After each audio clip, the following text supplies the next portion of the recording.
So two separate CEOs of lithium companies, basically in conversations with me, suggested that they'd been approached by OEMs that have fixed price or at least floor prices within their contracts.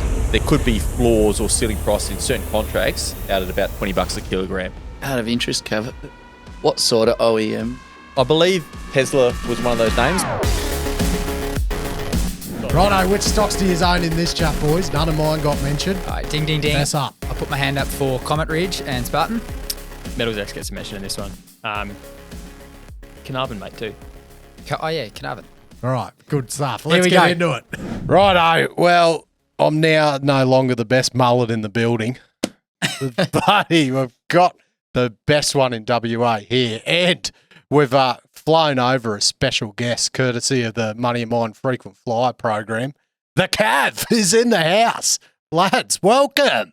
Good to see you, boys. Oh, bloody stoked to have yous. Thank you. We had a gut feeling that if we put the two fan favourites in a room together, completely unprepared, it might make for some magic content. It also might be deplorable. I'm not quite sure what to expect yet, but we're stoked that both of you have said yes to the invitation, and we're keen to cover some territory on some big themes happening in the market right now. See what you both are thinking of them. Rusty's on the zero beers. It would have been better before Rusty got healthy. But, congratulations on the feat, Cobber. Oh, thanks, mate. Yeah, that feels great. Yeah. Right, so we've got a few topics to talk about today. We and do. a few that we don't even know when or if we're going to talk about it. We're just going to bloody let it rip, and it's going to be a bloody rip and chat. Just feel free to butt in over the top of each other whenever you want. Alrighty, should we start with lithium, fellas? So we've come out the back of earnings. You know, the companies have reported and everything. We've started to see a couple changes, a couple companies going on care and maintenance and whatnot, and potentially some green shoots. So keen to start with you, Cav. What are you sort of seeing coming out of the back of earnings season, the sort of action, and maybe a bit about the OEMs and what they're sort of whispering in your ear? So I'll preface the conversation by saying I'm a lithium bull at heart. So I'm always coming at it from probably an optimistic angle. So keep that in mind. But one of the things we have seen, obviously, with the supply cuts, beyond that, I think that something that I picked up on, and it's having a few conversations with some of the different lithium execs, is just the contracting structure. And it was something that I probably hadn't necessarily thought about too much before reporting season, but months leading up. So two separate CEOs of lithium companies, basically in conversations with me, suggested that they'd been approached by OEMs that have fixed price or at least floor prices within their contracts. And I kind of saw that as a really interesting, development in the lithium market, and comes at a time, obviously, that we're hearing about all these different shuts and different supply curtailments. So I thought it was kind of something that could actually be quite instructive for where the lithium price could actually end up over the next 6 to 12 months. But either way, kind of boiling down into what price they're actually able to achieve on the floors, I think I've been able to deduce that there could be floors or ceiling prices in certain contracts out at about $20 a kilogram. So 50% higher than what it is now. 50% or a higher bit less. where it is now. Yeah, no, Jeez. and I've got the calculations to support what I'm saying as well. One specific company that I'm referring to is Arcadium Lithium. Now, they put out some detail around their guidance with their outlook statement with their 2023 results. And within it, there was very detailed information around what level of contracting they had going forward, how much of that contracting was fixed price or floor priced contracts, what level of revenue they were going to generate under those contracts under different pricing scenarios. And from that, I've been able to calculate or deduce that I believe that there's floor price within those contracts at about $20 a kilo. So, but then that must be for a reason. Like, there's Yeah. what's the incentive, or what's forced them to do to possibly put floor prices in place that are 50% above the spot price? Might tell you where marginal cost of production is. Might tell you. Yeah, well, it could be a number of things, right? Now, I don't want to get into a full argument around kind of the lithium market, and like, this is probably Rusty's domain, actually. So I'm stoked that he's here, but just kind of, and I've heard from a few different commentators, just there is kind of like an arms race going on at the moment between China and the Western world for lithium, right? And there's different theories as to why the lithium price has created and whether it is actually driven by China and their desires to actually kind of capture the market and basically have a whole bunch of supply that can't come on stream while they're subsidising the lepidolite supply. Now, commodity markets are a market, right? So it's dictated by supply and demand. So I don't want to get too into this whole conspiracy theory around, someone's controlling the price. But if you do kind of believe in some circumstances that China has been subsidising their supply and they're continuing to grow market share in lithium, whereas the Western world has been left behind because of this spot price in China, the commentary that supported these conversations I was having with these CEOs was basically that the OEMs are here. They're trying to basically ensure the sustainability of the market going forward. If you think about a lot of the supply that's out there in the market, a lot of it is already captured, or at least into contracts with China-dominated or China-integrated supply chains. So if you think even Pilbara, like when the lithium price dropped, they extended the contracts they had with their China downstream producers. So the contracts that are being entered into, my understanding, is around supply that isn't necessarily captive to a Chinese audience. So it's basically in some ways almost bifurcating the market in the short term. Not that, so commodities, it's hard to imagine sometimes that markets can be bifurcated. I know. I feel it's a dirty word to say, but it's like so much shit for that word. No, you know what I mean? Like, it's a commodity, so it's not necessarily bifurcated, but it's like the OEMs or the Western world are trying to keep up with some of these Chinese supply, despite the spot price suggesting $14,000 a kilogram or $14,000 a ton, sorry. And they're basically saying, well, we're prepared to step in and support some of these mines that might otherwise not be as profitable as what they are, because we want to see this production continue to grow. And some of that supply doesn't currently have an audience. So they want to ensure that they can actually get access to lithium going forward. Maybe not necessarily now, but in the next 3 years. Out of interest, Cav, what sort of OEM? I believe Tesla was one of those names, but it wasn't like these companies are under disclosure agreements, right? They can't necessarily say, but I believe Tesla was one of those names that this was being discussed with, and maybe the likes of BMW. But Is that going to be then converted in a North American converter, not a China converter? One of them, I believe, one of the conversations I was having with one of these companies was a US conversion facility. So complete, like the whole, pretty much the mining, the downstream, everything is going to bypass all China. in North America. Yeah. Speaking of bypassing, boys, I wonder if anyone has bypassed the Rottnest ferry today over to the big Euros Fest and got hopped on the bloody Brooks Learjet. You mean you don't need a ferry anymore? You can You don't need a ferry. You can fly from Perth to. Go in style. That would be a real big dick move. Big dick player. Yeah. Big dick player. I've landed. I want to know if anyone's used Brooks Airways to get over to Rottnest Island, because you'd be bloody mad not to, mate. If you got a bit of cash and you had a win on uranium recently, mate, hop on a Brooks Learjet and treat yourself. Rich in cash, short in time. Get yourself there quicker. Oh, mate, dude, there's no price you can put on productivity, JD. That's it. Yeah, mate, if you got time shit is to money. do. Unless you're an ASX company, don't fly Brooks to Rotto. That is a complete waste of shareholder money. No, we're talking to the fundies. Well said. We're talking to fundies, mate. Don't worry about that. Oh, mate, but if you're not getting Brooks to fly you to your mine site either, get them to do that if they're not flying rich people around. That's a good use of shareholder money. Yeah, righto. Let's get back into it. Surprised you, money miners. Yeah. Rusty, what are your thoughts on this sort of Chinese influence? Oh, yeah.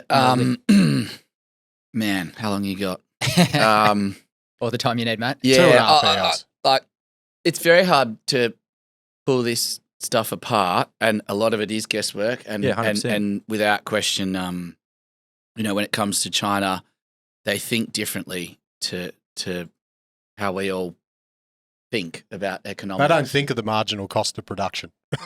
Well, I think they're very aware of it. Oh, yeah, and they use it. So, it does sound kind of conspiratorial when you talk about 100%. One country having this massive influence over a global market. But without question, the West, Europe, US, whomever, we talk a lot about strategic. We talk endlessly about strategic metals and critical metals and battery metals and like all this awareness, and yet we don't have a strategic reserve of any of them. I mean, I'll give you an example. In Australia, I think the one thing we have a strategic reserve on, I'm sure I'll be wrong about that, but the one that I know of anyway is oil. Yeah. That strategic reserve sits in the fucking US. How strategic is that really? Like, you got a war, it's going to get here. So this plays into there was an op-ed piece in the Fin a few weeks back. I'm not sure if you saw it by Alex Turnbull actually, and he was speaking about Australia's should go and build a strategic the whole of the West, whole of the West, the US, Europe. I mean, I'm amazed that we've had all this recognition.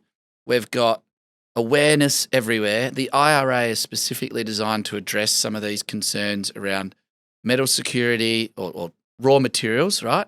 But also supply chain dependency, because I think it's like nearly 70% of everything goes through China to be processed. So there's all this awareness. They're trying to sort of fumble around and find solutions. And I think in the meantime, China's playing the game. Like they're fully playing the game. They are hard at the footy. They do have strategic reserves and they use them. And we've got no fucking 100%. idea what they look like. Absolutely none. And there is no question that they feed markets when some momentum swings. You know, they understand their inventories better than anybody. They understand lepidolite market, like, do we really know what's going on out there? I don't. The amount of think people so. have told me that we've hit the cost curve for lepidolite, like, and without any support or without any proof, because you can't, right? There's no data around. No, and were these the same guys that 12 months ago even knew about the lepidolite? Like, it wasn't even a known. Zimbabwean supply that's controlled by China as well. Five mines in Zimbabwe. Where did that come from? Yeah, You know? there's a heap. You know, I think it's a real struggle for us in markets. It's a real struggle for the West. I genuinely believe until we get to a place where, one, we start building strategic reserves across the West, Europe, US, Australia, Canada, we're going to continue to fuck this up and not be able to play the game. And secondly, realistically, if we do want to have some form of domestic production security, then we're going to have to find a way to bifurcate. And I'm not here advocating bifurcation. Using that word again, mate. I know, everybody hates it. I'm not the evangelist for bifurcation, right? Like, I truly... You've become it. I just think it's inevitable that that's where it needs to go. If we want to... And I preface it by saying, if we're quite comfortable with dependency upon China, no dramas. But we're not, right? But we're not. We're clearly not. And that's both sides of the aisle in the US. This isn't like decarb, where it's like, you know, politics swings, the pendulum moves, the policy setting moves. This is shared, right? And the awareness now in Europe after what's going on with Russia and Ukraine is heightened too. So the awareness is there, the want to act is there, but I don't think they've got it right yet. And the IRA is commendable, but it's the start. And then, you know, you see in Australia like winner picking or like shifting the goalposts to let nickel in, or like it doesn't make sense. The Pentagon investing in the nickel industry apparently too. So yeah, well, I mean, I own I own the one Australian company operating in Indonesia in a Chinese joint venture. That's the only exposure really I have in the sector. So I look, our view is to try and address this, you've got to get to a place where you have an exchange. It has to be a global exchange, a credible exchange, one that can handle volume, that sets standards around E, S, and F. You can fuck G right off, because governance is just business 101, and I don't reckon anyone should be telling how you govern your business depends entirely upon your business.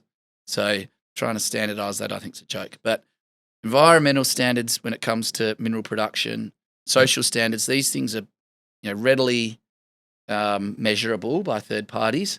Set them in place on an exchange, and then set an F criteria, and that's friendly. So that's what percentage can the Chinese own? Because where this gets really complicated is, like, to fix the problem, this is the great irony, right?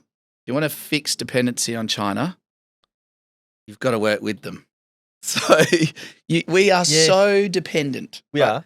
And it is so deep, and it has been so long. Like, we've kidded ourselves for 30 or 40 years that we've got rid of, you know, all this pollution because we did it better and cleaner. We didn't. We just moved it. Yeah. So it's gone there. And in order to bring back any sort of domestic downstream, we actually need to work with them. So we need to do the same thing they did to us 30 years ago and say, hey, here's the rules. You can only own X amount. You've got to do it, in country. So it's got to be in the US, in Europe, in Australia. And we want you to come and then work with them and then, have a look at how it's done. Because is that ship sailed, but?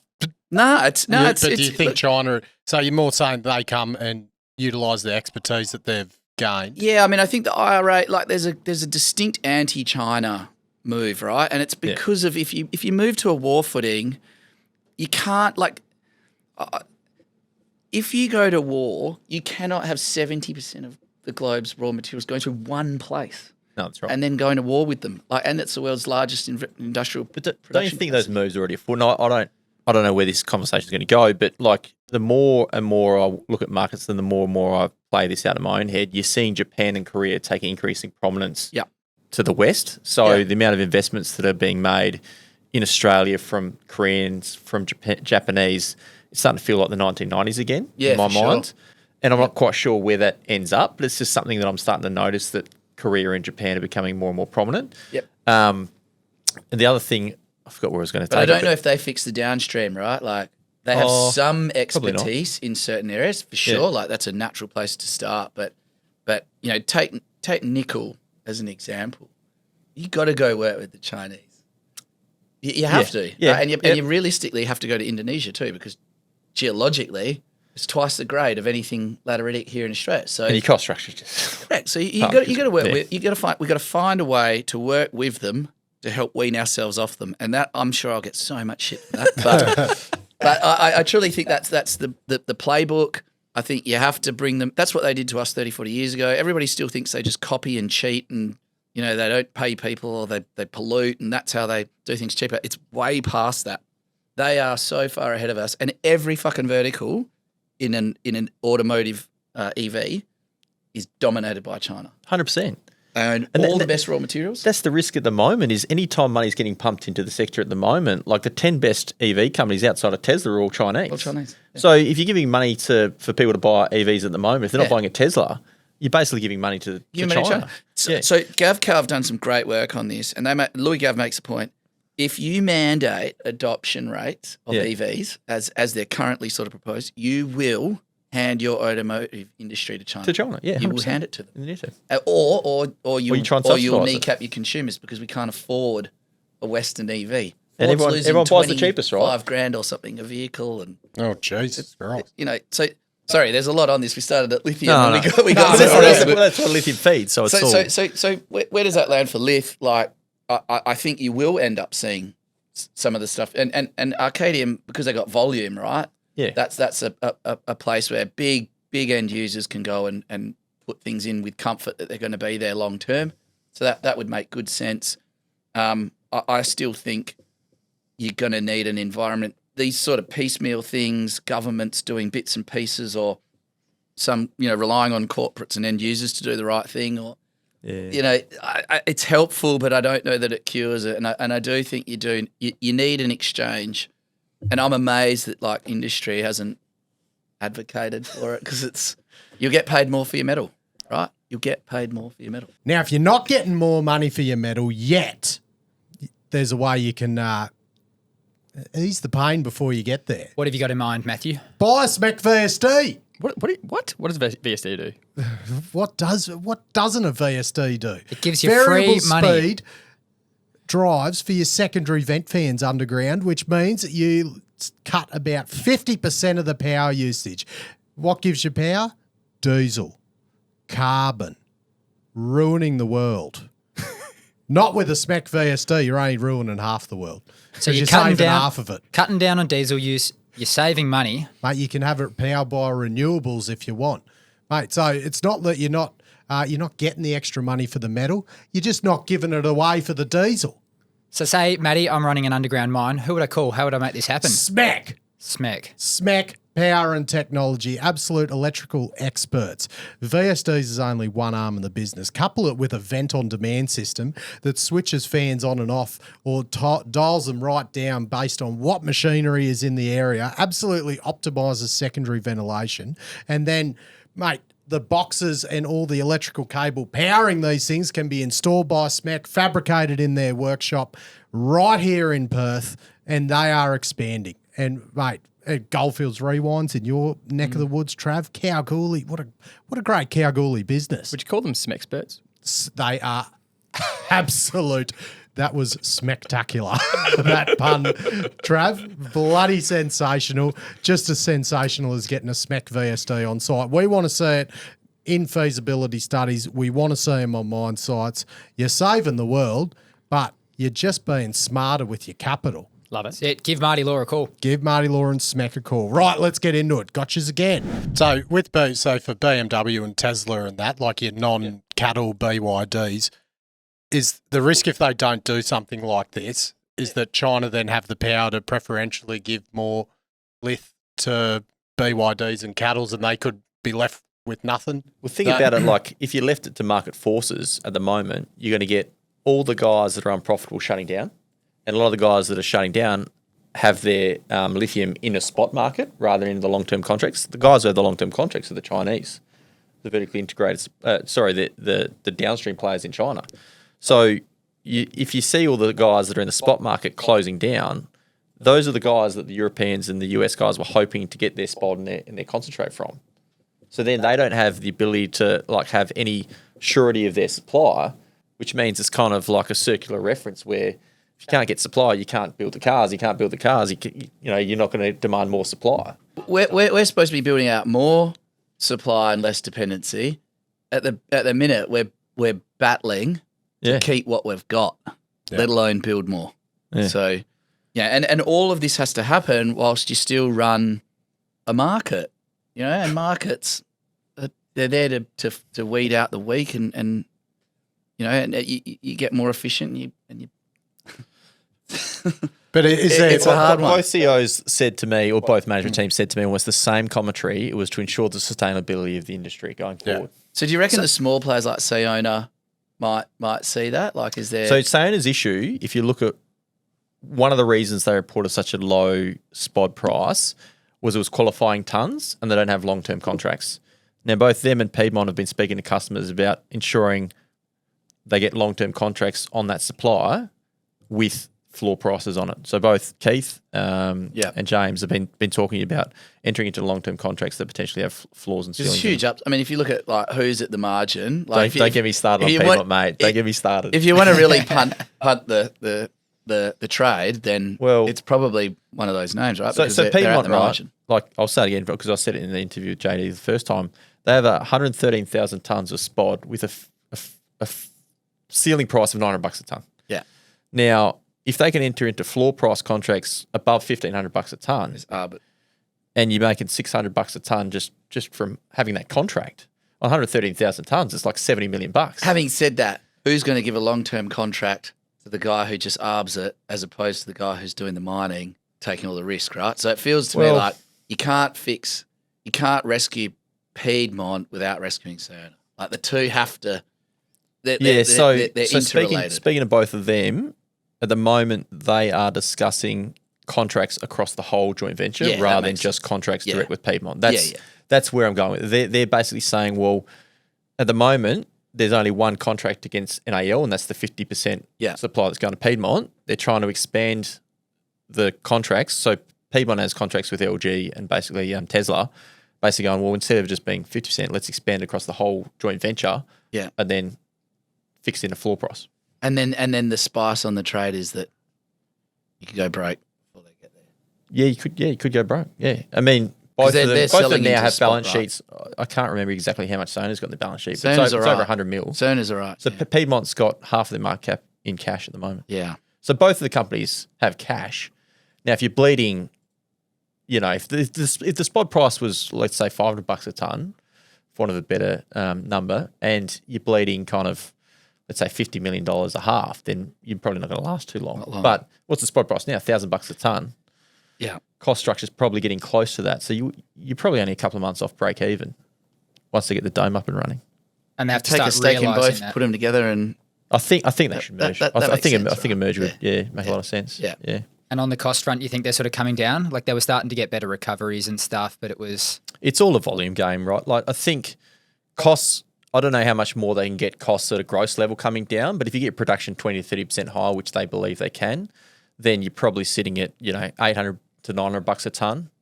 And if your spot prices are $1,000 plus, or if you enter into floor price contracts $1,500 a ton, then you're probably okay. But yeah, I mean, there's always the risk that doesn't play out and the spot price stays low, and then maybe you do have to shut, but I don't think they have to at the moment. That capex number on the second project in Sayona.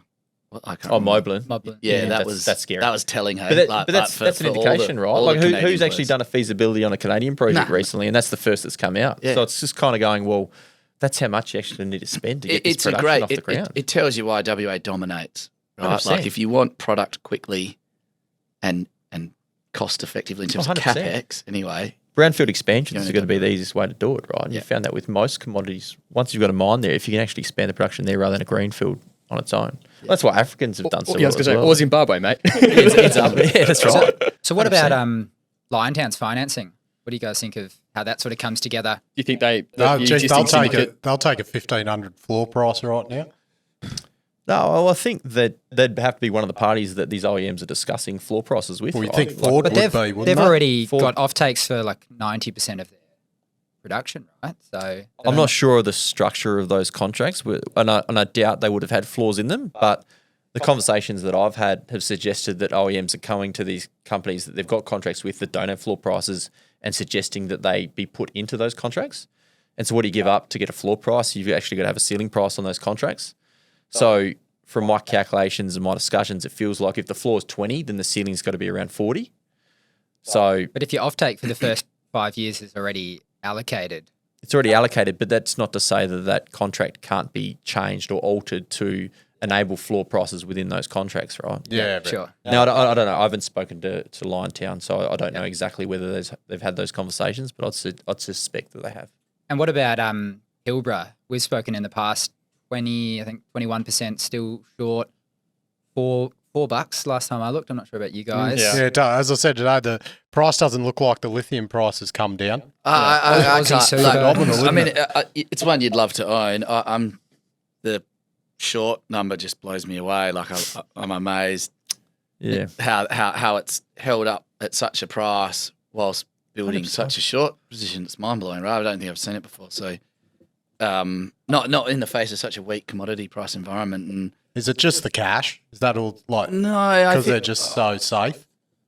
I think it's just it's the go-to name. So it's first world production, established with some growth and a balance sheet. So it ticks a lot of boxes for your bigger asset allocators. So have you got any reason why the short is where it is? Has anyone given you an explanation? Like I'm still trying to. It's not really my game. I'm not that close to the short. Other than lithium price, I'm trying to think like what. I mean, you've got a strong balance sheet. You've got, low quartile costs, assuming they can get to where they need to. I just can't. Yeah, Is it just the most logical hedge, like for people that want to hedge themselves against lithium? It's just. I just don't know what do they have on the long side against it. Like, why would you?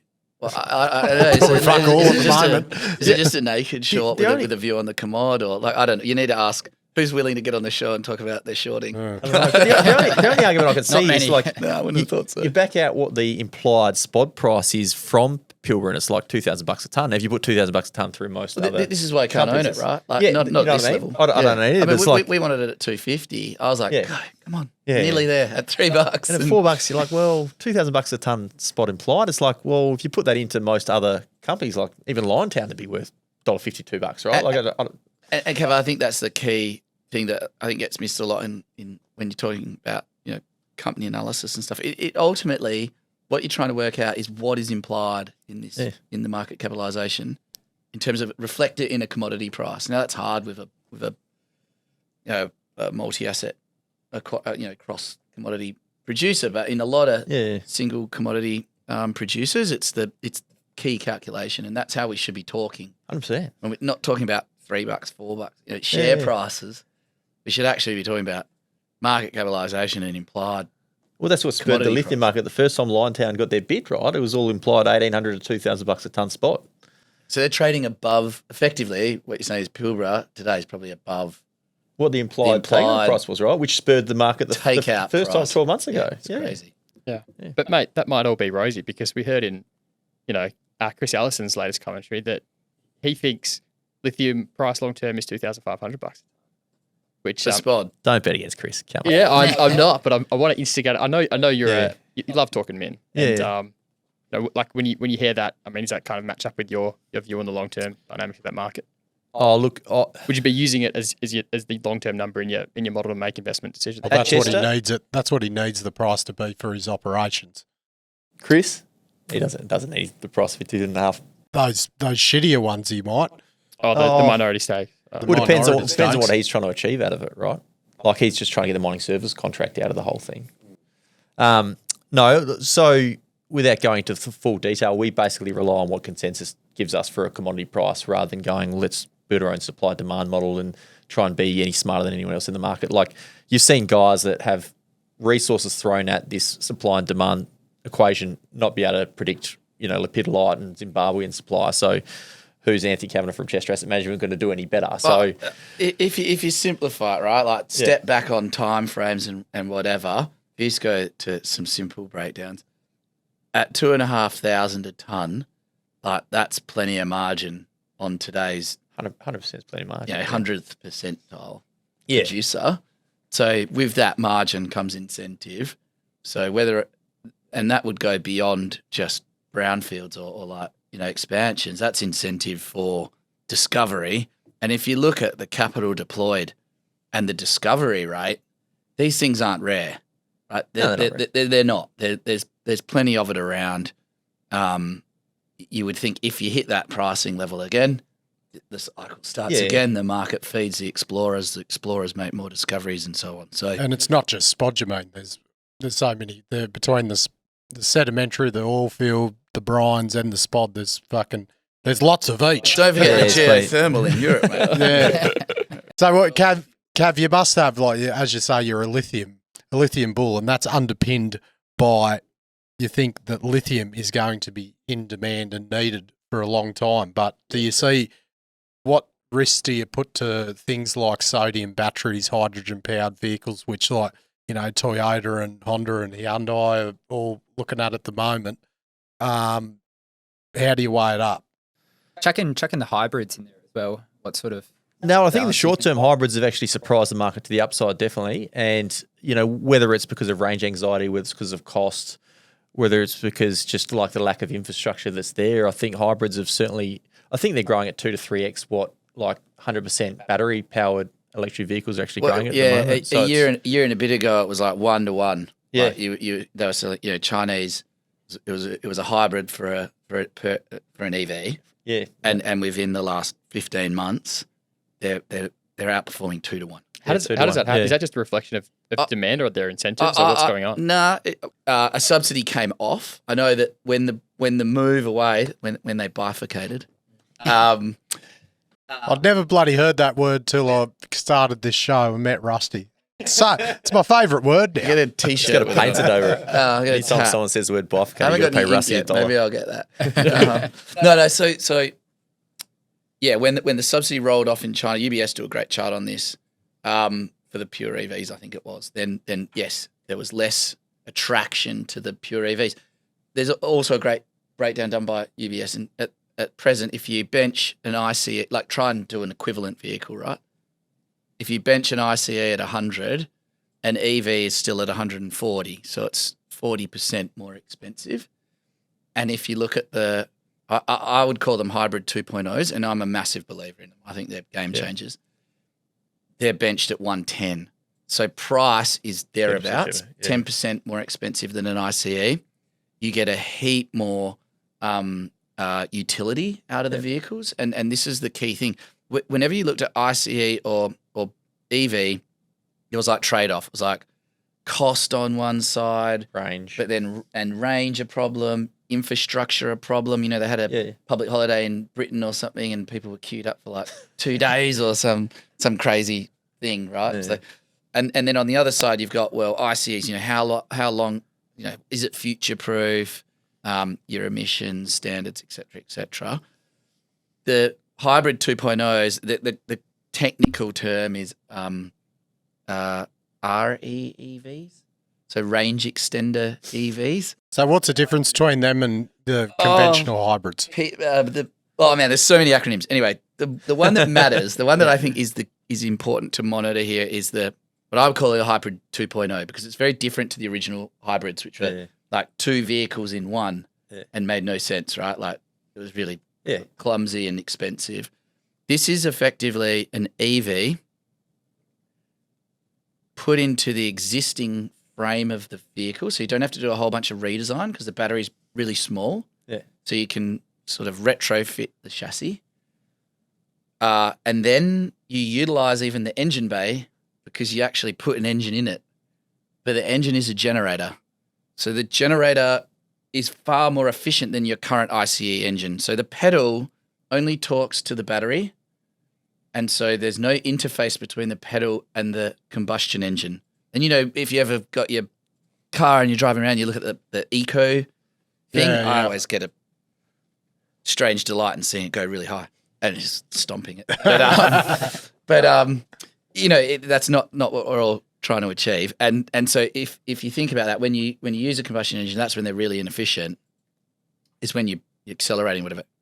Instead, you run the combustion engine at 1600 RPM, whatever's optimal, and it just tonks along. You'd know this in like locomotives, so like diesel electric locos and stuff like that. So it tonks along, it generates power very, very efficiently. So you're using your hydrocarbon inputs far more efficiently. So your fuel efficiency is way better than a traditional ICE as well. That's then generating power. That power is then going to the battery. And the battery is then talking to your all-electric vehicle. So all of the really important, great stuff you get out of EVs, which is like torque, power. I mean, I'll give you an example, passionate for me anyway. I drive a truck, a Ram 1500. And what, like Yellowstone style? Unapologetic, and I love it. And I always look at the next models. And the full EV one came out, and I was like, oh man, my range drops, like charging infrastructure. I drive 300 Ks from home to the city every week and back. Like, that's just and more expensive. I was like, nah. The new one coming out with the range extender EV, it's like 650 horsepower. So it's all electric at the wheel, all electric motors. It's got 1,000 kilometers of range. My current ICE has 650. Yeah. So it's like more. It's not. There's no one category where I'm actually taking a step back. Every single thing outperforms my current vehicle. You said this is a hybrid, or it's a hybrid 2.0. Yeah, okay. Yep. Yeah, right. And it is a fucking beast. And sign me up. Yeah, and look, and the beauty of that is the optionality is there to be really efficient. So if you're in the city, not everyone drives up and down from the country or has a truck or whatever. If you're in the city, no problem. Plug it into the wall every night, do 100 to 150 Ks of range. That is plenty. But then you've got redundancy. So if you go long distance, you're fully covered, or you forget to charge, or where you are doesn't have great charge. It's just such a sensible middle ground. And I really think they've got this right. And I really think we're not that aware of it. I don't think the analysts are that aware of it. I don't reckon it's in models. Yeah. And I don't know yet because I'm trying to work it all out ourselves at the moment with the modelling. Like, I think adoption rates will be understated. I reckon we could get way quicker adoption. Like, I'd buy that car tomorrow. Yeah. That's a way better investment than just a pure ICE. And eventually, if the battery tech gets better, I could probably pull the engine out and drop in a battery. Well, that's the thing. Is your view that you stay with hybrids almost into infinity, or is it that I think the tech does get better the next? It's very hard to say, but at least for the next few years, I reckon they're going to absolutely dominate. That's my view. I've been buying palladium contracts. My view is that it is a stepping stone, and then in 3 to 5 years' time, then you do get to full EV. But like hybrids, if they can bridge the gap, then let's do it. Tell me more about the implications. I mean, these plug-in hybrids you're talking about, Rusty, they've gone from 10-ish% of Chinese EV sales 2 years ago or 3 years ago to almost 40%. Yeah. So they're just growing. And they're actually going in the opposite direction in Europe because they're outlawing them. Yeah, the government's trying to mandate things. And as Louis Gav said, you mandate full EV adoption, you will just destroy your automotive industry. And ironically, right, while we're all being paranoid about, fuck, if we go to war with China, what does that look like? the one bit of industrial capacity that we have is automotive production lines. Yeah. What do you think gets retooled when you go to war? Exactly that. And we're going to lose them. Like, there's no way. Like, they're going to have to roll back these mandated targets. There's no question. The hybrid is a sensible, and maybe they'll do it by, the politics will be what they'll be on this, but maybe they'll do it by saying that, well, no, they count. That's still an EV. Because it probably should, right? It's a pragmatic, and for all intents and purposes, it is an EV. Yeah. It's got a bit of redundancy built into it. How much is there less lithium? Yes. So the battery By pack, much? Yeah, like a 70% or something. So shitloads less. They're way smaller batteries. So it's a far smaller daily use type battery.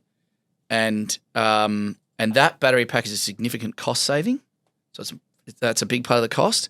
And then the other part is the design. You don't have to redesign the whole vehicle. I think like you want to start a new vehicle, isn't it like $1 billion or something in design and like, it's just psycho, like getting it all ridiculous. Tooled up and ready. So if you can use your existing frame, so like that Ram 1500 truck that I'm talking about, that's the exact same chassis as I'm using today. And from the sort of environmental perspective as well, you don't have that same sort of rush for metals, the intensity of metal use. Perhaps not. So the question here, and I don't have the answer, is like if you up the adoption rate but you're decreasing the metal intensity, what does it look like? Like what are the shapes look like? And I'm just... It's hard to say because models will change over the... Well, they're models, right? So they're all going to be wrong. And No, I mean the car models will get better and better. Tying this into how it's sort of applicable to people listening to the show, we spoke about platinum group metals kind of recently, and the main use being the autocatalytic converters, and this goes both to the ICE cars because regulations will mandate that they need to be more emissions effective as well as in the hybrids that are. If this theory is correct, hands up, it's an if it's correct, you're dead right. So every one of those hybrid 2.0s requires a catalytic converter, right? Anything that's got a combustion engine must have a catalytic converter. And the other point you made is bang on. Every time they up the emissions regs, they need more PGMs. Yeah. Can I ask a separate question? Like, I've never really looked at palladium and platinum, the markets in detail, but palladium's usually traded 2 to 3x what the platinum price does, right? And about a month ago, palladium was actually parity, if not less. Yeah. What do you put that down to? Like, there's a huge short. So like that's the again spoke to UBS, so UBS can send me a Christmas card or something for all these plugs, but just give us a free call. But I mean, no one covers this space. Right? This is one of the least sexiest spaces on earth. This is like the tobacco of mining. Yeah. Lead. Right? It's all Russian and South African right? No one wants to own exposure to South Africa. Exactly. It's South Africa, Russia, and then it's like, it's all going to drop off on a cliff in 2030. So, no one's going to use them anymore. So why would you own them? Mm-hmm. I think it's dead wrong. I think there's none of the EV, like none of the Western automotive codes are positioned for this. So there's no inventory. Supply response has been insane lately. Like JD talked about it the other episode. Like you've had massive. There's production cuts coming in Russia. So like if the Russians are cutting, and that's like they are the first and half of the second quartile of the cost curve. They're negative. Because of all the credits. So why? So like obviously it's impacting them as well and their view of the market. And so we've been buying palladium physical. Yeah. And I reckon and like you said, it's come back from 3,000 to 1,000. Yeah.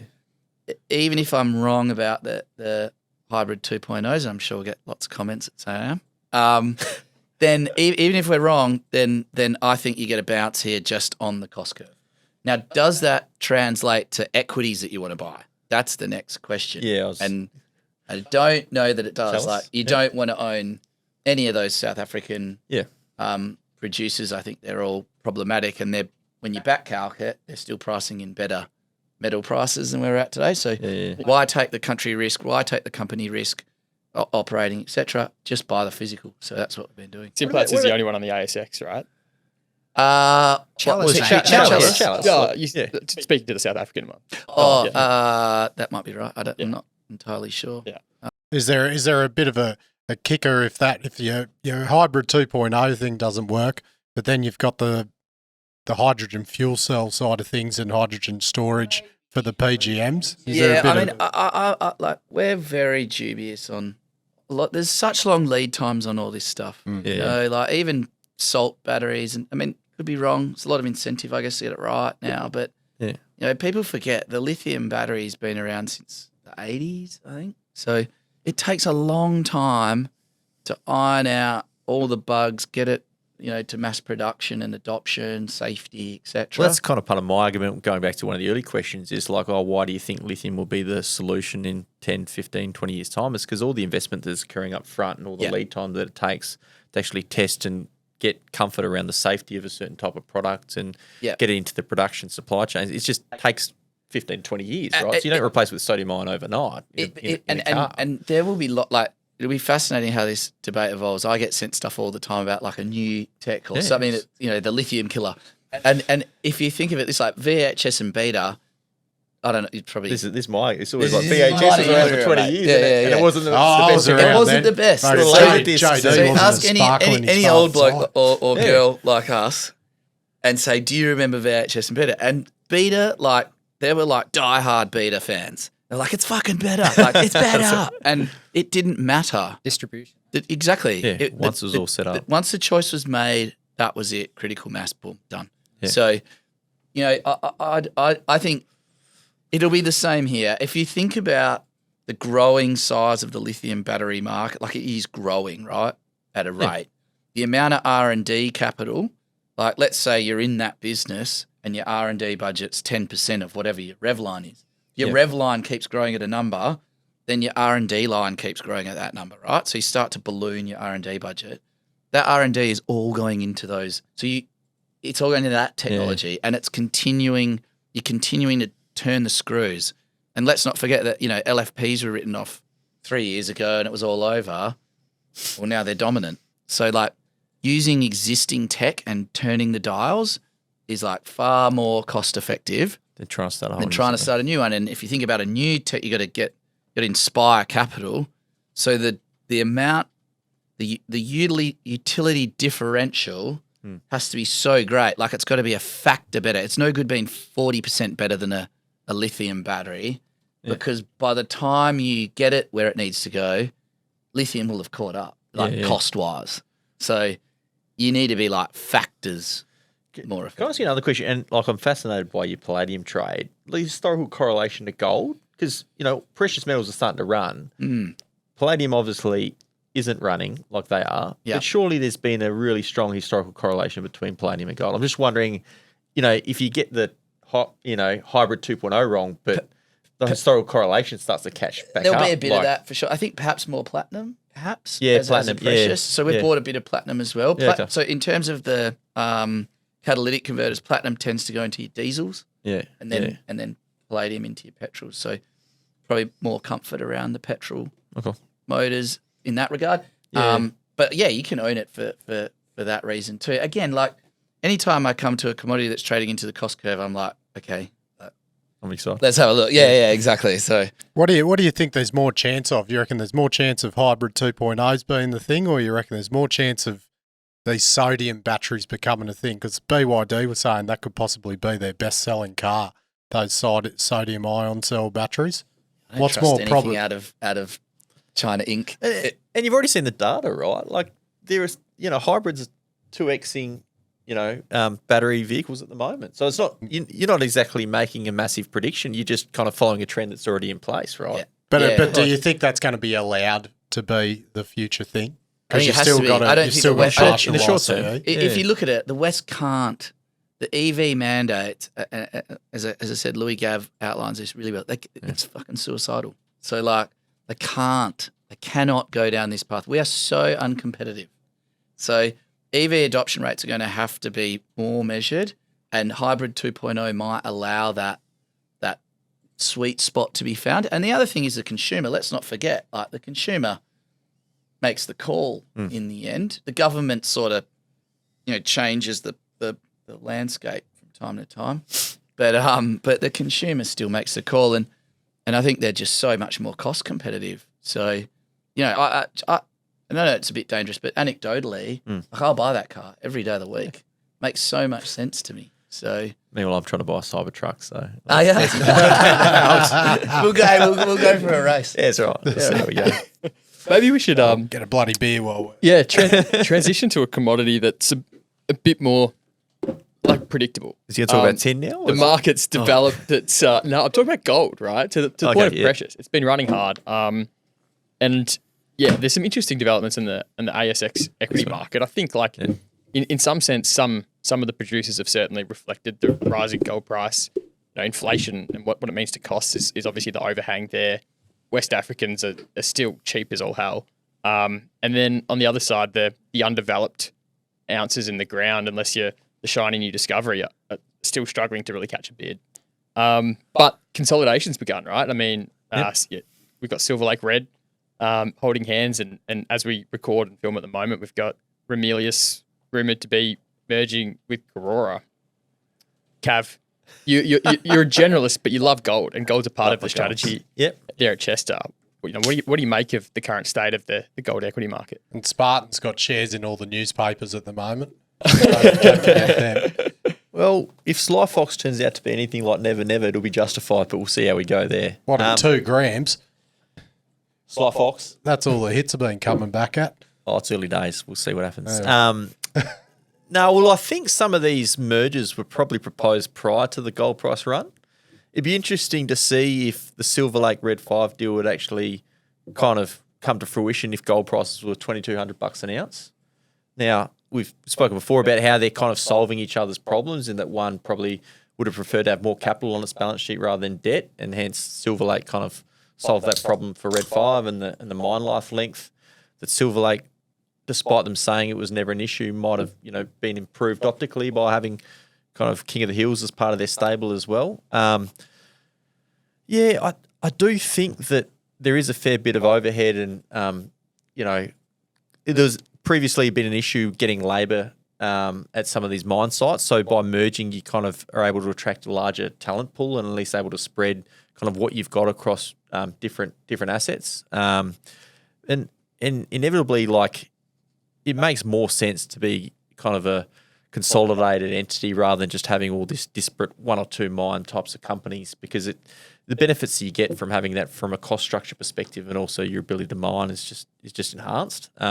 Is there much, but like when you've got no operational synergies, but I suppose you put the corporate under one thing, but is there a lot of that they would gain out of them? Depends what the pro forma board of management looks like, mate. If you keep every head, then it fucking doesn't change. Which they're doing. It's a which they're example, doing. But like, I don't know, if you look at something like, let's look at BHP and Rio, right? Like, what do they trade on these days? Maybe 5 times EBITDA, whereas some of the other copper producers trade on 8 times EBITDA. So it's actually almost beneficial to be a smaller producer for the multiple that you attract than be BHP and Rio. So they're almost incentivized to spin off assets to basically get the multiple re-rate, whereas gold's almost the opposite. So we've got some gold stocks in our portfolio that trade at 2.5-3 times EBITDA, whereas the Northern Star and Evos of the world trade on 6 to 7 times EBITDA. So it's almost like the market is telling these guys that you are better off as a larger entity.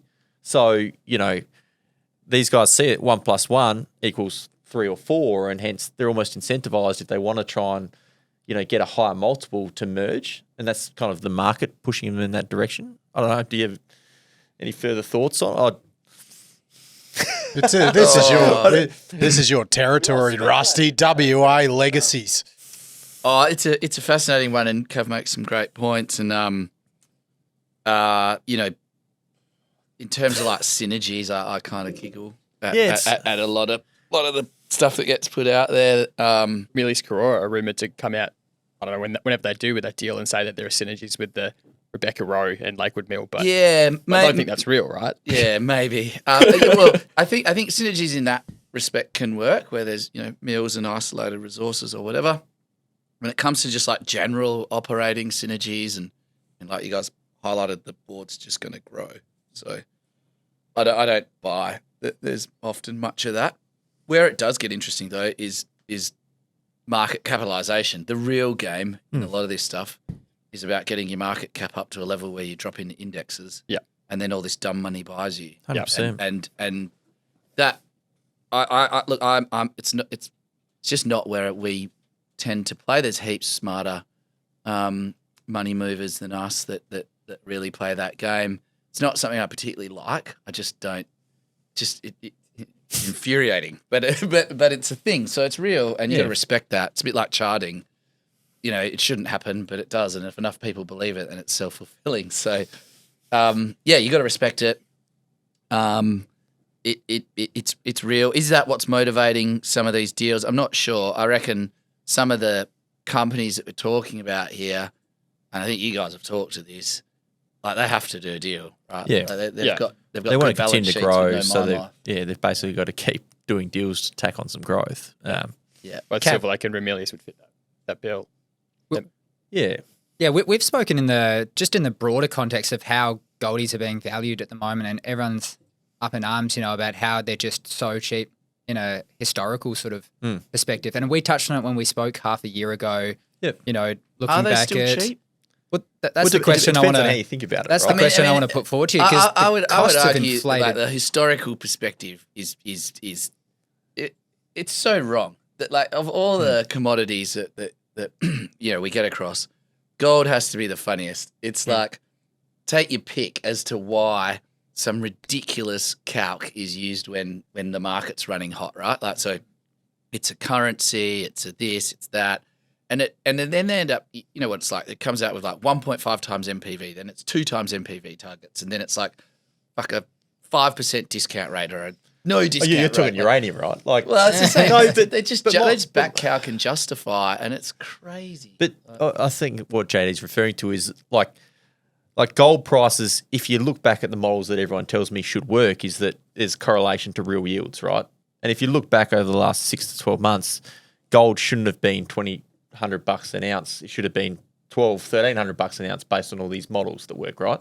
So all these analysts have gold prices in their models going from $2,000 an ounce in backwardation to $1,500 an ounce, and based on that, golds are trading at 0.9 times NPV, so they're about fair value, if not undervalued. But our argument has always been you can't really predict the gold price. Like you can't sit there and say to me, based on where I think interest rates are going to go and based on where FX rates are, I think gold price should be $1,300 an ounce or whatever. So I've got a model like that. So at Chester, we've always kind of based our models close to around what the spot price is, right? Yeah.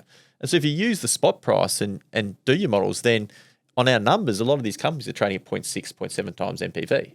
And they're trading, on some cases, 20% free cash flow yields, purely for the fact that in 2 years' time, some analyst has $1,500, not $2,200 an ounce in their model. Yeah. So it's overvalued, but it's like, well, what happens if the gold price stays at $2,200? You buy this thing on 3 times, 4 times cash flow. You know what I mean? So they always find a way to kill margin, the gold miners. They do. That's one thing I can guarantee. They will find a way to fuck it up. That's true. And they will find a way to kill margin. They're just every time, every cycle, every single time, you give them a bit of ground, boom, they blow it up. Like, I shouldn't say that. I'll get so much crap for that as well. I get it. But look, and say you find one that's disciplined that doesn't. Well, exactly, and that's why Clarkey trades on such big multiples with Capricorn, right? Because he's backable and he's disciplined, and that's right. And he'll survive it even if you're wrong. So, I'd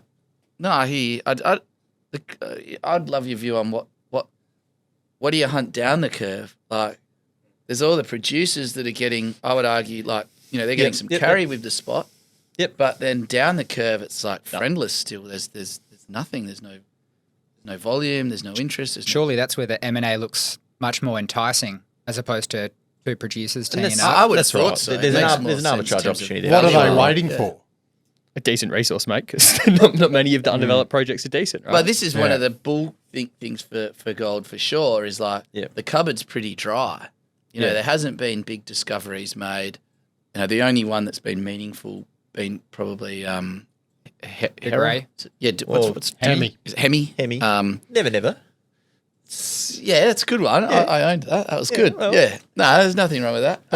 Musgrave, really. But Like if you go to scale, like if you you're look talking at Gruyere type discoveries. yeah, you look at like heavy. 10 million 7 ounce yeah. ore bodies. There's so few of them being found now, and comes with its problems, but yeah, and you've got to go to refractory met and all of that sort of thing. Yeah. So like it's definitely without question, I reckon one thing you can be confident of with gold is that the cost curve will continue to go up. So you know, if hence you want why more if gold, incumbent producers that currently have a certain level of cost structure Yep. that have some mine life Yeah. on 4 times cash flow for us is really attractive, yeah, right? no, fair enough. And also, I mean, we've spoken about it before, but the insurance mechanism, I can't say it enough. Like, gold is inversely correlated to markets during periods of drawdown. Like, history has proven that it stands the test of time during those periods of drawdown. People use it as a store of safety. And so we have gold in our portfolio as somewhat of an insurance mechanism for those periods. It's interesting, isn't it, though? The last, 10, 15 years, you're right, I agree. But it's interesting, like, the initial reflex. Like, when you have... Pre-COVID, gold was down more than everything else. like the month but before. GFC was the same too. Yeah. Got absolutely rinsed. So, like... then when everything else was getting sold, it's going up. You're like, yes, I feel like with back. gold, you get a window where, like, if you have a big dislocating event, Yeah. it gets tossed with everything else. And the baby Correlation's goes out the 2 to 1. bathwater.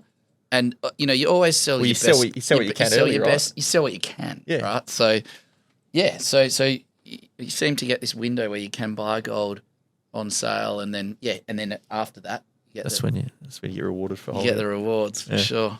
I wonder whether or not gold, like, because I think a lot of this feeds into like debasement and just how much debt creation there is in the US. Oh, let's get into this. Oh fuck, it's psycho, right? Yeah. Like This it's is psychotic. what's fueling it more than anything else right now. I mean, and the potential US the dollar last debasement. 12, 18 months in markets have been hilarious. Like US exceptionalism, and it's all about Yeah. AI, and Yeah. like the AI only just got here. What, it suddenly made the joint grow at 5% GDP? Like, no, I think realistically, this is the world's largest economy with some of the cheapest energy on earth. Yep. Right? It's gas at sub $2. Won't be for long. Where the fuck do you find that? Yeah. So it's you're getting fed the cheapest energy into the world's biggest economy, and at the same time fiscal looseness like we've never seen. Right, Yeah. like the spray of capital is relentless, and it's showing up in the data. So you're seeing a lot of, and again, this goes back to IRA and detangling China and reshoring, etc. Yeah. So they're spending the money. It's happening. You're seeing it in the figures that capital expenditure in the US is moving. Yeah, 100%. But it's coming from Fugazi, right? Like I love that word. So like, where does that end? And gold's the natural place to start with a position. But I'd argue that take your pick. All Hard assets, all all commodities, commodities, right? oil in particular. Oil Yep. actually really performs well in inflationary environments. And right now we're in a part of the cycle where it feels deflationary. Everyone's talking about rates coming off. That's perfectly natural. I think if you're looking at a 20-year view, though, we're going to be in an environment where we're going to see rates below the rate of inflation on average. And I reckon that So this is part of our argument, right? Yeah, no like one's there's really so positioned much for that. debt. you have How to do inflate you it away. You have to inflate it away. There's Yeah, like you agreed. go through all the different scenarios. No, and other this- than lopping a zero off. that's right. You We're not in can't. Argentina. The US is in Argentina. Debt Jubilee, mate. That's why we've got the Inflation Reduction You Act. can't just kill debt. Like you basically you have to inflate your way out of it. You basically need reflation. You need And commodities are on sale right now, right? a whole heap of 100%. commodities trading into cost curves. yeah. So you can buy them below the cost of production. I mean, you could just go put them and bank them. Like, But in that environment, you're not going to want to hold bonds, right? Like you've just decay No. away. yeah, And so there's a window here where you're happy to have a portion of capital on call Yeah. because you're getting 5%.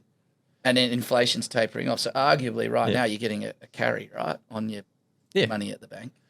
when inflation's 4 and interest rates are 3, like you're losing 1% every year. Yeah, Like, but that will, exactly. That environment will come back. Our view is certainly that we've got the inflation, same they view. want it. They'll never admit it. They can't say that, but they want it and they'll create it. Well, what would happen? What would happen if the US printed money tomorrow to wipe more debt? I think they're talking about going back to QE, aren't they? No, Not in that 100%. language, Well, but they're using. Yeah, I don't know what the latest terminology for it is, but Yeah. So, because obviously that devalues the US dollar, but what's the flow-on effects to? US dollar's been having a rip because of US exceptionalism and the Magnificent Seven and So do you think the Aussie gold price would stay the same? I think it'll rip. I think in general, hard assets. The argument for hard assets is just so. There's so many reasons to be in it, and even if you just went really simple and go, for fuck's sake, just do something countercyclical. Yeah. Just do something others aren't. Like, there's a great stat I saw.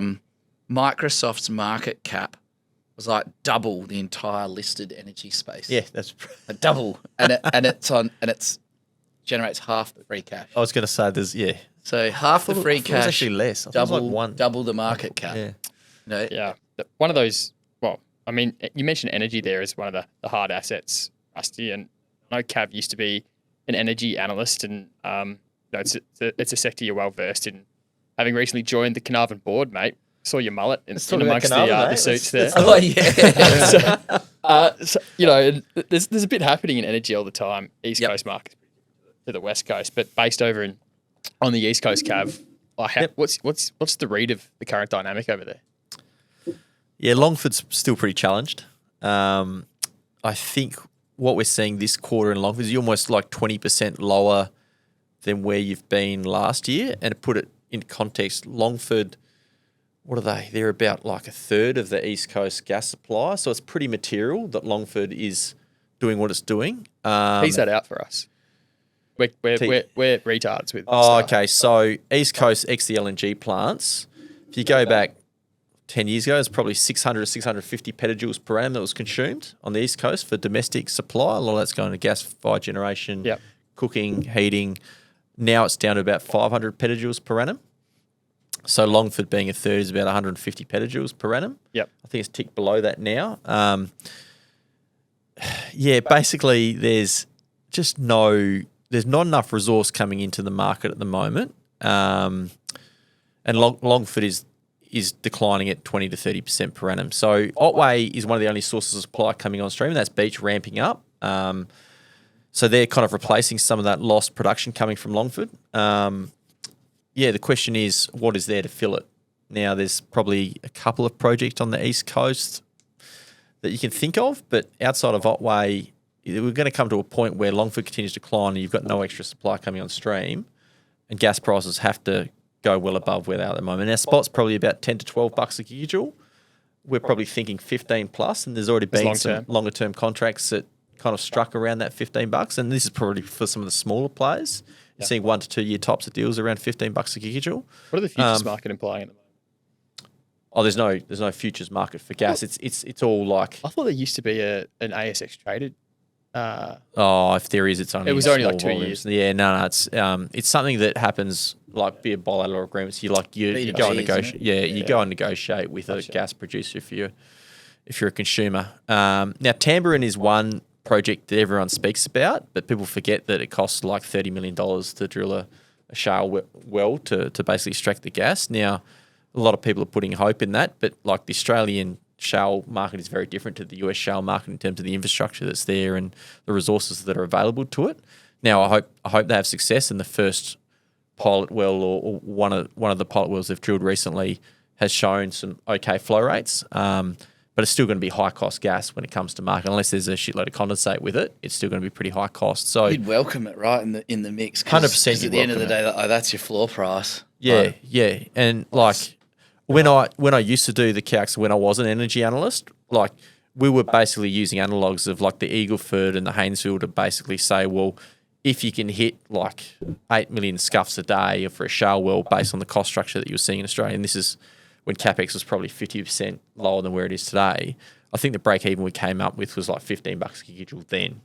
So to sit here today with all the CapEx that we've seen, it's hard to imagine like those well producing gas at less than, $20 even. But maybe the Tambourine guys know something that I don't. But Comet Ridge. Is this a leading question, Dorothy? This is a layup. We'll look after you, Cav. We organise Rusty to ask that for you. I have made the comment that Comet Ridge is one of the only, I guess, uncontracted sources of gas supply on the East Coast. Now it sits up in Queensland, the Bowen Basin. Now Santos does own, 43% of that resource that's in the Mahalo joint venture with Comet Ridge, but they also own 100% of the gas resource in the northern part of the field, which could produce up to 20 terajoules per day. And I have described it before as the Warrego of the East Coast, as in there's up to 400 petajoules of 2P plus 2C that's sitting there. And on historic multiples and, use the multiple of what Warrego traded at, I think it's trading, if you've got 400 petajoules and its market cap's around 300, you're probably trading at like 75 cents on the dollar for 2P plus 2C. You describe it as the Warrego of the East because you think Gina will buy it? Oh, I do think Gina will.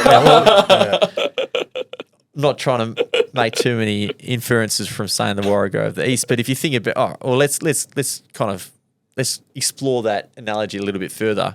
If you think what happened with Warrego was they had a joint venture partner in Strike Energy.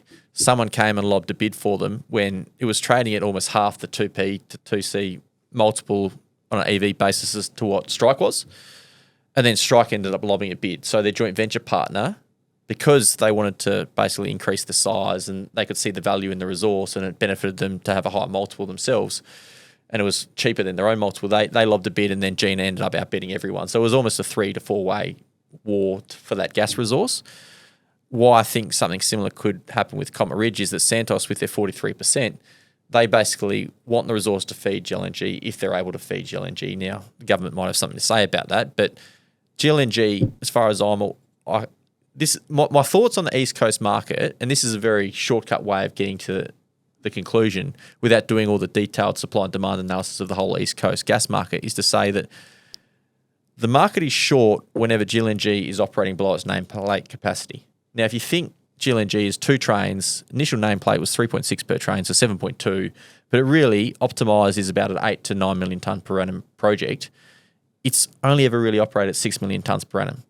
So if you think about the marginal cost of taking gas and putting it in that LNG train, it's whatever the cost is at the wellhead, and that's like there's mainly fixed costs at the LNG refrigeration units.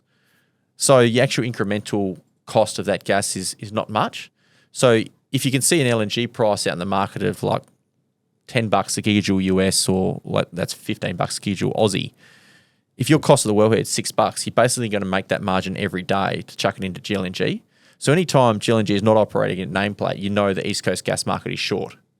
Same dynamic coming to WA, right? 100% same dynamic coming to WA. Rolls off and infrastructure's latent. Yeah, that's right. And so Santos created this situation where the East Coast gas market is short, and hence there's some kind of linkage to the international gas prices. Now, that's a very summarised version of like, what could be a couple hour long conversation, but why we think that Comet Ridge is part of the solution is that because Santos is a joint venture partner and they can basically feed GLNG because it's on the pipeline, is that eventually that gas which is uncontracted either fetches the equivalent of global LNG prices, or someone comes along and pays more than 65 cents a gigajoule for it. Like $2 a gigajoule wouldn't be out of the question, which would make it like a 60-cent stock, but maybe that's getting a bit too extreme because it's traded where it has for so long. But we kind of see that as part of this, one part of the solution to a gas market which we think is in short supply. Cooper, they fixed the balance sheet. Cooper, yeah, no, I mean, shove 200 million in and you can buy it. Once we're over the decommissioning, I think that Cooper's also a good investment. I mean, at the moment, a lot of their gas is contracted, so if they can produce above the contracted level, any of that gas can hit spot prices. Cooper's also another way to play. But Comet Ridge literally only, I think it's 30 petajoules that's contracted to Stanwell. Outside of that, all their other supply is currently uncontracted. So there's not too many ways to get exposure to almost 100% pure play on the gas market. We also like beach energy for that same reason, but there's not too many ways to play it. Balance sheet's good too. It's got that friendly debt plus warrant. It's the guys you had on recently. Comet Ridge. Oh, yeah. Pure. That was actually very good. I thought he's a good fella. He's a really good guy. That was a really good interview. I used to speak to Dan. He's a good lad. He's a good guy. I think he articulates it really well, and there's clearly a really good place for that product, right? So, yeah. Just at the bigger end of town there, since we spoke with each of you guys last time, the talks between Woodside and Santos all fell apart. What was the sort of takeaways, and where do you think those companies sort of go from here? Are there implications for Carnarvon? Oh, as well, Rusty. I'm not sanctioned to be here by the Carnarvon board, so I'm only speaking with this T-shirt on today. There are. So, feedback we've had, and it's it's bankers, so Yeah. who knows? But feedback we've had is that to get a deal done with Santos, there has to be a premium to satisfy the shareholder base. Management clearly want a deal, but to get the premium required, they're going to need to squeeze the assets more. So basically, there's a suite of assets within the portfolio that they haven't really progressed very much for the last 18 months. I'd argue both regulatory and balance sheet constraints have been the factors there. And the point's been made that, hey, if you want the premium, you're going to have to move those assets forward and in a meaningful way. And Dorado fits right in that suite of assets that have sort of sat a bit latent for 18 months. So, I hope to see more colour from Santos specific to Dorado soon. I think there's a good argument. If you look at Santos and what they've spoken about publicly, they've said they intend on coming out with a reshaping soon. We'd welcome that. And if you look at the one of the constraints we just mentioned being the balance sheet, then, well, it would probably make sense to reshape that thing to perhaps a smaller production profile. You can more readily access FPSOs. You can shorten your time to development. It's probably more cost effective and depends on how you run the metrics and PV and all the rest of it. But certainly from Nero's perspective, we think that would be a welcome thing. And I'd expect to see some more energy around moving the asset forward. Now, if that doesn't happen for CVN, then the company's in a luxurious position with its balance sheet. Doesn't have to sweat that. Right. I mean, we'd love to see it move forward, working hard to make that happen. And I think the company's been open about exploring corporate optionality as well. Again, doing that, but it's a very nice place to be with 176 million on the what specific a number? The bank account, I think. That was the last print I saw anyway. And at 130 or 40 in carry, and the value unlock on that asset. I mean, the disappointing part for us as shareholders has truly been Santos's just lack. I mean, I think Santos is their own worst enemy, and probably get in trouble with the CVM board for saying that. But I truly think they've really I understand why, because of the regulatory environment and the point they're trying to make. But they've really put themselves out on the bleeding edge in regards to that. They've made themselves sort of public enemy number one, both politically and for the enviro lobby.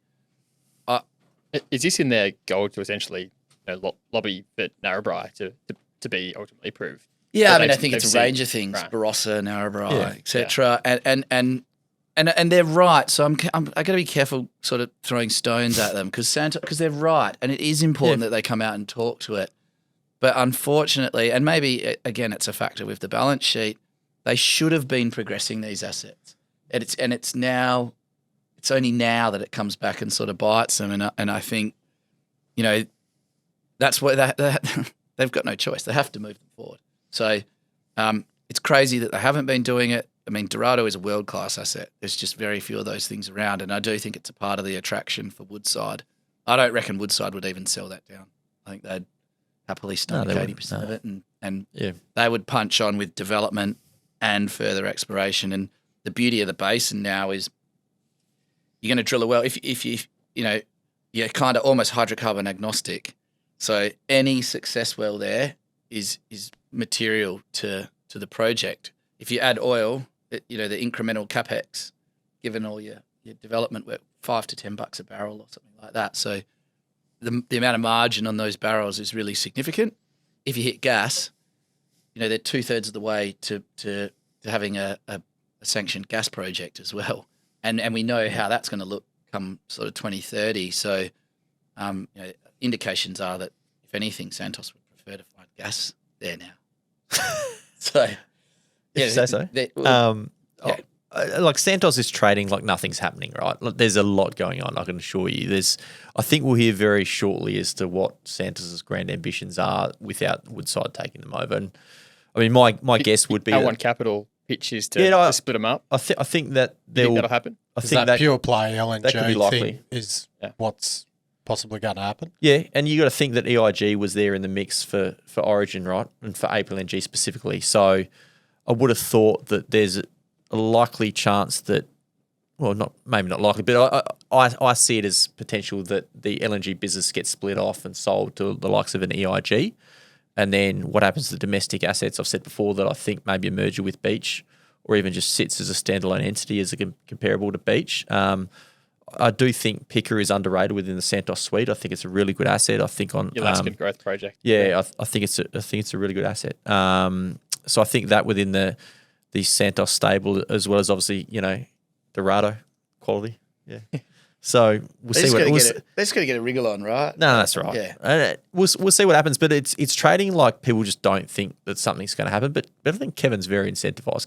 Kevin's charged. He's a quality operator. Yeah, super 100%. smart guy. He's 100%. been caught in a bit of a pinch point with both balance sheet and regulatory environment. He's definitely getting some improvement in the regulatory environment, and hopefully he's feeling a bit freer to stretch the balance sheet a little bit. And I mean, when you're going down one pathway as a corporate entity that's as big as they are, and you're discussing mergers, discussions with Woodside, it's hard not to be somewhat distracted, and it's hard to pivot as soon as those talks die down. You can't one day be about to merge with Woodside and then the next day announce that you're going to demerge the assets. So there's got to be a period of time where there's a deep consideration of what your next move is, and we're kind of going through that process at the moment with Santos, while the market's probably getting impatient, just going, what's going on? But I would think that, give it a month or two, we're going to have a lot more colour as to what Santos' next move is all about.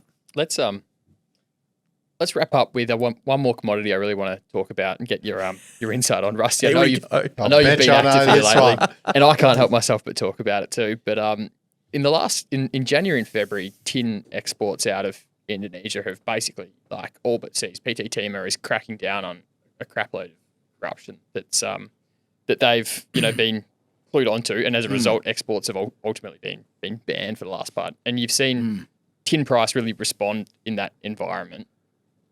Rusty, have you been following the tin supply squeeze? Love tin. Love it. It's the Give us some tinnies. Yeah, it's the sort of forgotten strategic metal, right? It's in every electronic device. Soldering, mate. Fucking need it. Yeah, so I think 50%. Is it 50% solder? 50% of tin goes to solder. So I think it's got great sort of demand dynamics, AI, Internet of Things, digitization, cloud storage, you name it, right? We're doing more digital, not less. And a lot of electrification will have tin. Tin and EVs, twice the usage of ICE vehicles? Oh, I don't know, but sounds good. I'm rolling with that. I'm happy to have that in stone. Yeah, I mean, you'd assume so, wouldn't you? Because yeah, put that out there. So look, I love the demand dynamics for tin, no question. And I've been looking at this space for a long time, and every now and again, I blow the dust off the book and I come back to it, and it is so hard. So on the supply side, you've got as you correctly highlighted, concentration out of Indonesia, Myanmar, China, and Malaysia. And, those jurisdictions aren't always the easiest to feel confident in that supply continuity. I think Myanmar, one of the world's biggest ops, has also curtailed or shut in for a period. So, yeah, it's very hard to find the stuff. It's very hard to find good grade. Yeah. And Tasmania happens to have some world-class ore bodies. I think Renaissance has been operating, is it 100 years or something? A long time. There's no doubt. And it's we're talking about Metals X here, which is a stock. I mean, you're a value hunter, Rusty. You look for value. And I think I'm on record as a shareholder. Yeah. Yeah. So I don't actually know you're a shareholder of Metals X. Yeah. I am. So that stock has screamed value for a long time. They recently, I think it was last week or the week before that, announced a buyback. Yeah. Which was big news because for a long time you kind of thought it could be a cash box and the cash is kind of trapped there. Yep. It's really interesting. So I know the APAC guys quite well as well in Hong Kong. I'm going to try and get them on your show one day. Love that. Jeez. Yeah. I'm just going to sit back and get pissed and watch Trav. It's going to be. I want to be the audience. Yeah. I got a lot of time for those guys. It's a hard one to understand sometimes, I think, looking at it with a market dynamic, because they're not motivated by the things we are. Now, I need share prices to go up monthly. Sure you do too, unfortunately. they do. It sucks. I try not to think about it. But it's a fact, right? So, they're motivated by different things. And if anything, I've never seen an APAC company do anything wrong necessarily, other than they just don't care about the share price. So, having said that, they've paid lots of divvies. I think Mount Gibson's paid plenty of divvies over the journey. I suspect, as the cash grows at both Mount Gibbies and at Metals X, you'll see perhaps more capital initiatives and maybe some creative thinking. Who knows? So, I don't think they're like the boogeyman necessarily as a major shareholder. Equally, you can't. I think you had Jeremy Raper talking about this. You can't run an activist strategy. You can't dislodge them. Good luck taking that balance sheet on. So, you can't force outcomes there either. They're going to do things their way at their pace, but they very rarely waste money. And I can think of, mate, they bought shares in Tanamite Gold in like 8 months ago. Yeah. Like Metals X did. yeah. Which, by the way, is owned 50% by APAC. Yeah. Like, that's just That's not stupid. That's not ideal. Yeah. No debate. But what was the number? Apart from right? that. It was marginal. It was like $2 million or something. Yeah. I mean, it's a silly thing to do. Yeah. Really, like it is, just for the optics. But in terms of like the materiality, it doesn't matter. I hate to say that because I hate it as well. Like, I'm not a fan. But it's not material, and I think if you're looking for tin, you're gonna have to compromise somewhere. But there is no perfect tin co. What are the other ones? You can go to Alphamin, nice asset in the DRC. Yeah. Oh yeah, beautiful holiday destination. Yeah. They are Western listed though, TSX. Yeah. I mean, That's why they it's a very much in America, North America, or anything? no. I think the countries you listed before, Rusty, is 90+%. Yeah, you got to go to some tricky jurisdictions. Yeah. Tasmania has the right geology, and look, full disclosure, we just took 19.5% of a company that's 30 odd k's away from Renison. So Stellar. So Is the view that Renison is actually constrained in what it produces right now by the resource? That's a tough one because Renison's got such a history. Like, I think if you were to try and argue that Renison is like resource constrained, I reckon that, if you look back over the journey, you'd be like, well, they find more. Yeah. And they'll keep finding more. Where Renison has challenges is it's deep. Yeah. So it's deep and there's seismicity and these sorts of things. So there's perhaps a lack of mine plan redundancy at Renison. So without question, I think the company's been quite open. Metals X is in saying they'll look for satellite ore bodies to help with that redundancy. I would argue, no question that Stellar's ore body would help with that redundancy. And if you look at, I do think Stellar can get to a place pretty readily to have 40 to 50,000 tonne of mineable inventory. Now, if you're making 10,000 a tonne out of that, it's 400 to 500 million in margin. So the tin market's still about 400,000 tonnes per annum. Is that about right? I think that's right. Yeah. And Yeah, what's Renison Bell? 4,000 tonnes per annum. No, it's bigger than that. Oh, I think it's 10. Is it 10,000? Are they fully exposed to the spot price? Yep. Yeah, Well, they just signed a new offtake. Metals X share. They just signed a new 4,000, offtake, which was previously, I think, with Malaysia, and now it's Chinese. I'll skate back. So they are. There's a floor and ceiling set up, or I don't know. I haven't seen it flow through yet. Yeah. No, I think Gotcha. I didn't see anything of that mentioned. So But they're I'd say also- market type. What do you think of tin, Cav? We've been become a baron? shareholders of Metals X in the past. Yeah. Just hasn't really been on our radar recently, and I like all the arguments. I'm going to do some work after the show. See what happens. Get on board the Stellar trainer. Last one from me. What's Bill Beament going to get up to in the next 2 years? What's he going to get up to? Well, I think there's a chance that there's a strategic that comes on board instead of MinRes. But I think it's pretty well known that For the copper, or the lithium?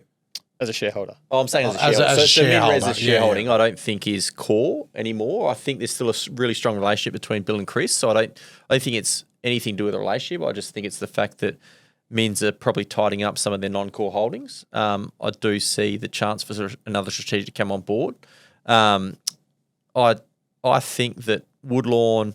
So if you look at Woodlawn versus the CSA mine at Cobar, now a lot of people will find it hard to make the analogy because there's zinc involved, right? And everyone just wants pure copper exposure, and everyone goes nuts over pure copper. And like MTAL, we didn't participate in the float, but I think it's a good asset. I think it's got good potential.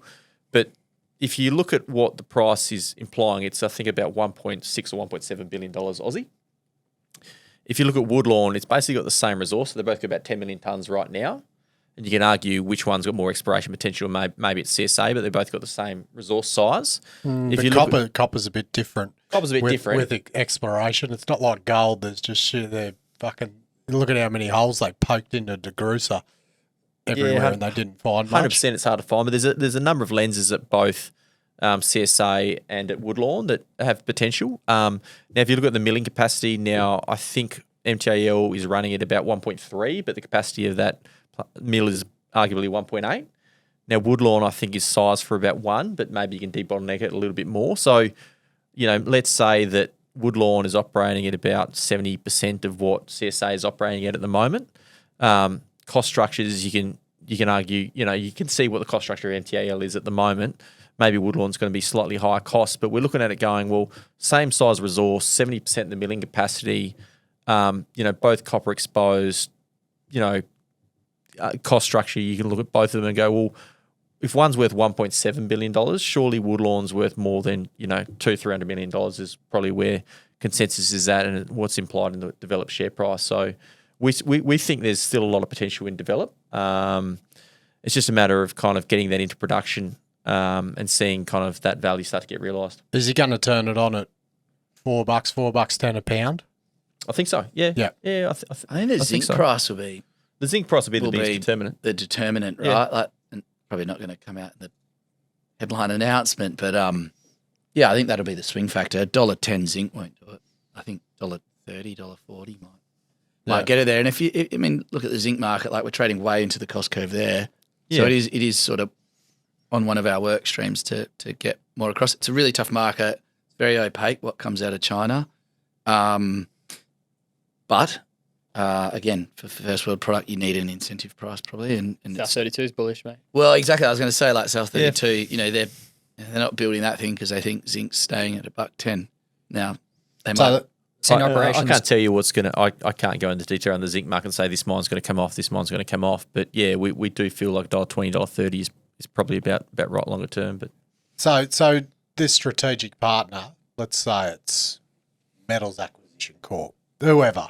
That could be one of them. Good rumour. Is that cornerstone going to be via a placement to bring capital into the business to get Woodlawn going? Is that how you think they'll enter? Or they'll cross out MinRes? Yeah, they'll cross out MinRes. Yeah. So what's the benefit then? So you bring it removes an overhang, right? So if you look at Develop, it's been really weak this year because the rumour has been ongoing that Mins are selling their stake, right? So, lithium prices are one thing, but if you actually look at what Pioneer Dome is within valuations, within our valuation, it's like less than a quarter of the VAR. And Develop share price went from $3 to $2 in the space of like 2 months. And it's like, well, if Pioneer Dome is 20% of the VAR, surely that's an overreaction, right? Like copper prices and zinc prices have been pretty steady this year. So you wouldn't bet against Bill either. He's as dynamic a MD as there is out there. Yeah, and that's why we discussed it today when the episode that came out the day we recorded this. But do you think he's going to not pivot but diversify a bit? Yeah, well, I don't think that... Would he buy a gold mine? Would he buy Spartan? He can't go and buy Spartan. I don't think he would, but his mining services, right? If you look at some of the guys in the market that previously might have found it challenging to actually get a workforce to go and develop their mine, maybe even a Spartan. Like Spartan's a great resource and we're shareholders, but you go back 6 months ago, maybe it was hard to get the workforce to actually go and develop that mine. Maybe Develop's one of the guys they start speaking to now, and Bill goes, well, actually, if I diversify my mining services unit into a few gold mines, into some other plays, ex nickel, maybe you start to see the diversity come through in his mining services book. But I don't. But you're only going to make less than 10% margin on that. That's the thing. What about if he say. merges with Parenti and strips a heap of cost out and runs that thing properly? Is this a rumour you're starting? Oh, I'm There's a lot of rumours flying around. I like that one. Yeah. Word on the decline was that someone was buying Barminco soon. I can't see Not Bill. Mac buying. No, I don't. There's no I don't way. know. No, I don't think so. Not Much more logical for them to go and buy Peel. Like things that Oh, you would say that as a shareholder of Peel. I was just getting that. it's in the Cobar Basin. Woodlawn is in the Cobar Basin. It's not to the point you made, right, around what's going to motivate Mac, that it's optimising that mill. Yeah. Right? So it's redundancy mill. for CSA. Again, deep, hot. I think you've talked about that. Oh, Sweaty. it's just more looking at develop, like, because Pioneer Dome, like, you need these friggin', even if a $20 a kilo floor comes in, that's so go back to mightn't still be enough to get Pioneer Dome going, like an underground narrow lithium mine. Price needs to be pretty high for that. It might, but it definitely needs to be back up to near those twos to get let's happening. go back to the conversation we Spot had price. previously around the Japanese and the Koreans. I would expect that there's some kind of conversation at the moment going on with the Koreans at the moment with Bill. Yeah. And I'm not quite sure what it's going to lead to, whether it's going to lead to some kind of, floor price arrangement around Pioneer Dome or whether it's, purely, copper offtake. But I'd suspect that we're going to start hearing something soon in the next few months around either an agreement or a tie-up, Min-State coming out or some kind of offtake arrangement for that. So the strategic partner could be a downstream. Yeah, it could be a downstream player for sure. Yeah. It's like you know. Awesome, gents. Wow, that was bloody good. Really appreciate you guys Sensational. coming by, making the time for us. I like it how you just went at it and we could just sit back and enjoy the Kavanagh Rusty show. Did we talk about Peel? Geez, anything else you want to pump up while you're on here, Rusty? Why Peel and not Aurelia? Like, is it like? I mean, it was rumored that they'd be interested in Aurelia. What's the merit of Peel versus Aurelia? Really, you're paying for the infrastructure, right? Yeah, Whereas really, you're overpaying for things you don't need is the reality. And I think there's a view that Aurelia may or may not go to the wall. I think there's also a likelihood that Aurelia probably go and find their own funding. Certainly, the sense I've been getting, there've been a lot of site visits and a lot of broker noise around that. So certainly, like some smoke signals there that there's probably a cap raise to come there. If that happens, then I think the interest from Mac would be low because why bother? You wait another 12 months. I think they're challenging ops, so I'd suggest I'll probably wait. Peel's it's far clearer the incremental benefit that you get. It feeds straight into the existing mill, and you supplement. I think you'd probably do another 10,000 tonne production per annum. The same argument I make for Stella. Right? Yeah. There's so much latent value there to unlock beyond what you'd pay in, using your paper for the acquisition.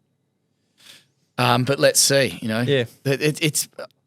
It's frustrating how sluggish some of these companies are at the moment. Like, I think because the capital markets are so poor, management and board of the producers feel like, we've got the whip hand, we'll just wait. It's like, it's annoying.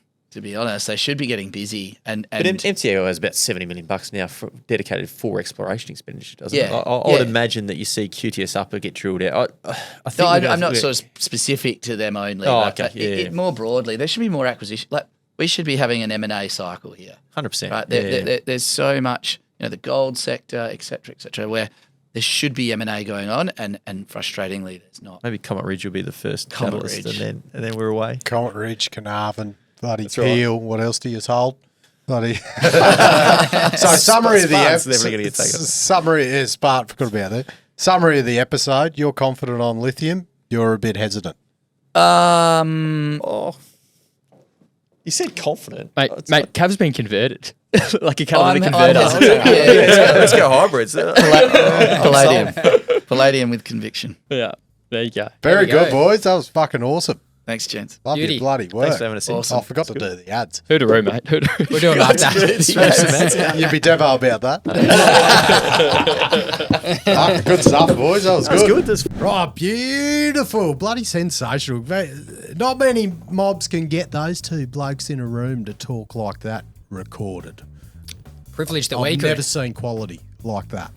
I have to listen back to that one. That was awesome. Yeah, all things commodities, just get into it. Jeez, they're fucking smart. Oh, geez, I'll walk out feeling dumb after talking to them too. Oh, and just like how Rusty talking about the PGM stuff, like the forward-looking thesis prophecies, like whether they come true or not, but just shows what goes in to buying and selling stocks for these funds. It was great insight to what happens behind the hood. I Plenty more of it coming here at Money Mine. think. Mate, the go-to place for it. I want to learn how to say more with less, like those guys.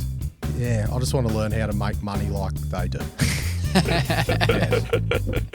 That's what I want to do. Speaking our of money, sponsors- we've our got sponsors help us we've do got a that, couple. Yeah, I know. got a couple partners maybe to I won't have to. JD, rip them out, mate. All Treat right. yourself. Give yourself a free bonus. VRIFY. Give Grant at VRIFY an email. GetWet Solutions. Matt.hall. GetWetSolutions.com.au. Also got DSI, Underground, SMEC, Power and Technology, Anytime Exploration Services, KCA Site Services, Brooks Airways, and K-Drill. Hoodaroo Money Miners. Hoodaroo. The information contained in this episode of Money of Mine is of general nature only and does not take into account the objectives, financial situation or needs of any particular person. Before making any investment decision, you should consult with your financial advisor and consider how appropriate the advice is to your objectives, financial situation and needs.